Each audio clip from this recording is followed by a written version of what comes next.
അതേപോലെ തന്നെ ദുൽമിന്റെ ഇനങ്ങളിൽപ്പെട്ടതാണ് അൽ മുമാത്തല. എന്താണ് മുമാത്തല എന്ന് പറഞ്ഞാൽ?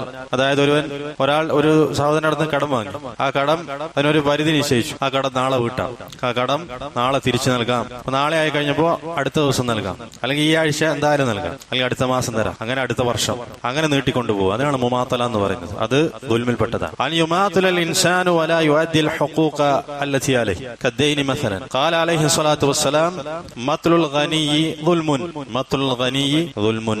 അതായത് സമ്പത്തുള്ളവന്റെ മത്ല് അത് ദുൽമാണ്. അതായത് കടം വീട്ടാനുള്ള സാമ്പത്തികമുണ്ട്, എന്നിട്ടും ആ കടം നീട്ടിക്കൊണ്ടുപോകുക, അത് ദുൽമാണ്. മത്ലുൽ ഗനിയ്യി ദുൽമുൻ. യുമാത്തിലു മഅ വുജൂദിൽ മഖ്ദറ യസ്തതിഉ അൻ യുസദ്ദിദ വയതഹറബ് മിൻ യൗമിൻ ഇലാ യൗം വമിൻ ശഹ്രിൻ ഇലാ ശഹർ വമിൻ സനത്തിൻ ഇലാ സന. അപ്പോൾ വാങ്ങിച്ച കടം കൊടുത്തു വീട്ടാൻ കഴിവുണ്ടായിരിക്കെ അത് കൊടുത്തു വിടാതെ ഒരു ദിവസത്തിൽ നിന്ന് അടുത്ത ദിവസത്തിലേക്ക്, അതായത് ഒരാഴ്ചയിൽ നിന്ന് അടുത്ത ആഴ്ച, ഒരു മാസത്തിൽ നിന്ന് അടുത്ത മാസം, അങ്ങനെ ഒരു വർഷത്തിൽ നിന്ന് ഒരു വർഷം, അങ്ങനെ നീട്ടിക്കൊണ്ടുപോവുക, അതിനാണ് മുമാത്തല എന്ന് പറയുന്നത്. ലാ യുഅദ്ദി ഹഖന്നാസ് വലാ യുഅദ്ദി മാ അലൈഹി. അങ്ങനെ ജനങ്ങളുടെ ഹക്ക് അവൻ കൊടുക്കുന്നില്ല, തന്റെ മേലുള്ള ആ ബാധ്യത അവൻ വീട്ടുന്നില്ല. ഫഇന്ന ഹാദാ യുഅ്തബറു മിനദ് ദുൽം.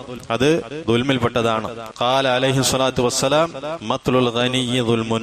സമ്പത്തുള്ളവൻ, കടം വീട്ടാൻ കഴിവുള്ളവൻ അവന്റെ കടത്തെ നീട്ടിക്കൊണ്ടുപോവുക എന്നുള്ളത് അക്രമമാണ്, ദുൽമാണ്.